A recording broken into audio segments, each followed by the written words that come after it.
गई सुंदर साथ में चढ़ गई और साथ में उतर गई कैसे आराम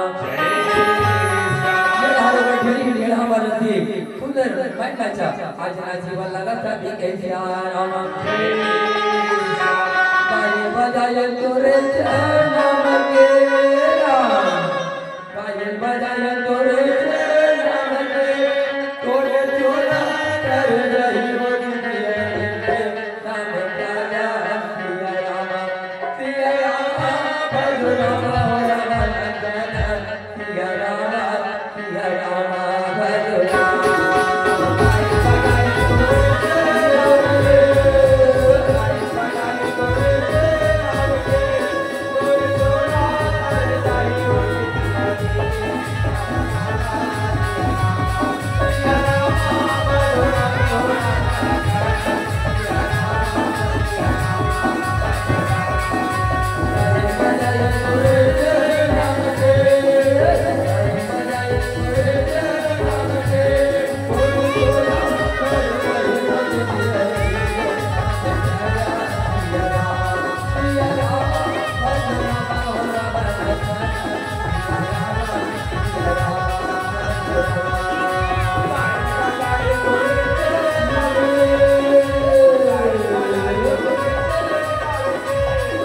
सिया राम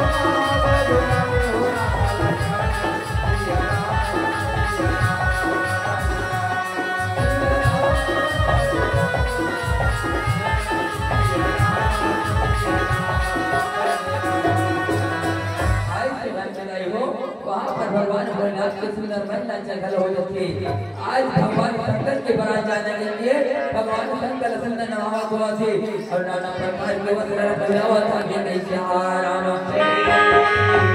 बड़े बड़े गवाह का अपराधाई हो भगवान शंकर अपन गला में माला के रूप में धारण करे ये कैसे आराम और छोटे छोटे फूटे बोरिया अपन भुजा में बांधे हैं और पीछे के कुंडल बना के कान में पहले हाथ कैसे आराम और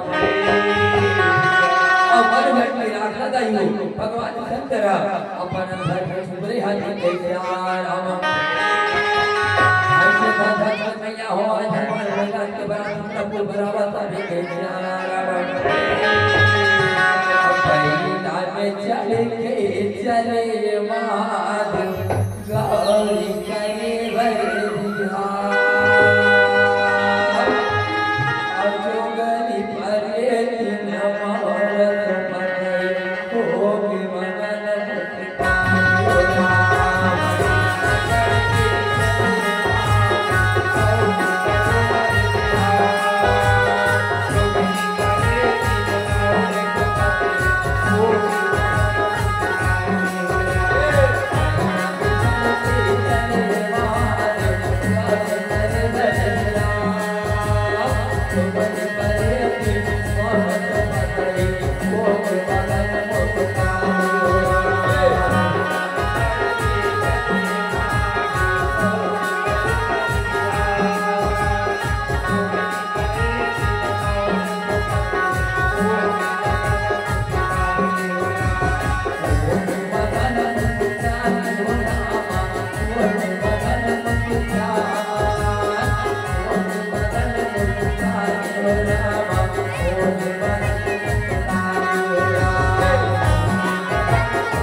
आज भगवान शंकर के बरात आज हिमलापुर पे पहुंचे हैं रामा राज में अड़चन आई हो नाना प्रकार की बना कर बोलते जय जय बना कर बोलते आज राजा हिमाचल पत्थर चलने की बहुत कर बरात आ गई चलो बरात का घर में देखते आप सुंदर जगह सोदर लधर से पहुंच गया वाला भी भेज रामा काया झूठी माया झूठा ये संसारिया झूठी काया झूठी माया झूठा ये संसारिया अवाई के भजन बिना सब बेकार प्रभु के भजन बिना सब बेकार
फूल माला चढ़ावत है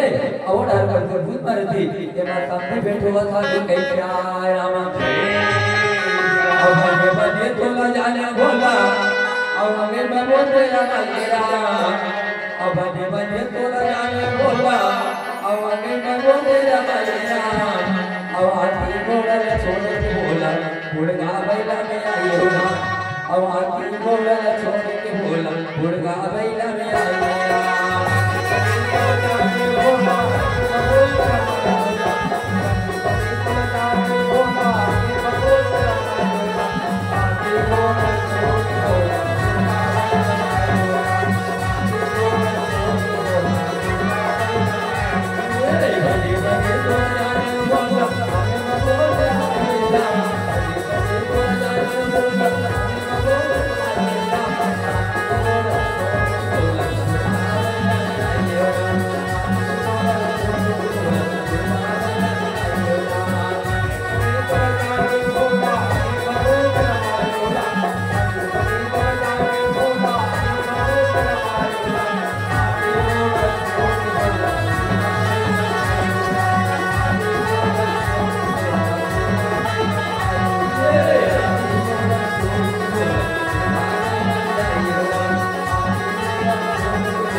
कहाँ पहुँच गए राजा हिमाचल के अंदर में पहुँच गए जय जय महाकाल पहुँचल आयो माता पार्वती ला ओकर ढड़ी स्वाति मना और माला डाले बनाना साथी कह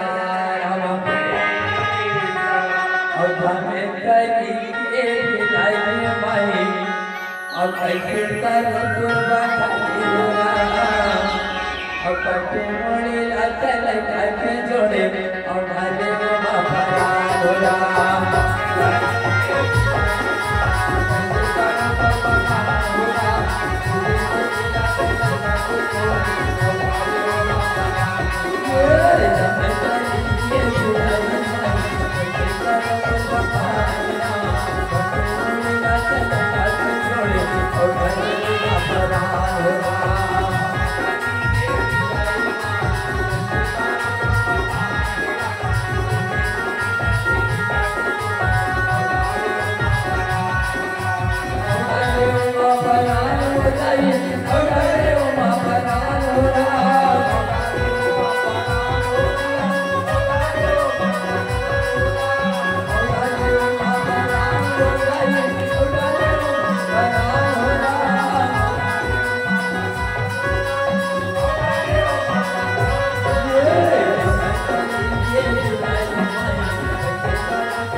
आज भगवान शंकर लड़ाई हो माता पार्वती के और मारा डाला थे भगवान भोलेनाथ और माता पार्वती के लड़ाई डाला थे बोल भोलेनाथ माता पार्वती की जय।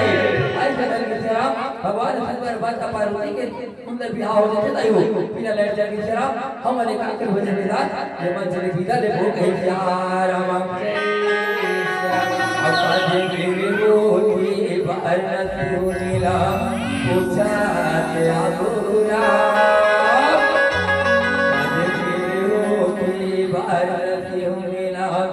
पूछा क्या बुरा औडोगेश्वर घाट के मन पुण्य मेला हमारे भक्ति में नहीं हो डोंगा पत्थर के मैया हो जिया मानी पुण्य बर मेला घनो बरस के प्यार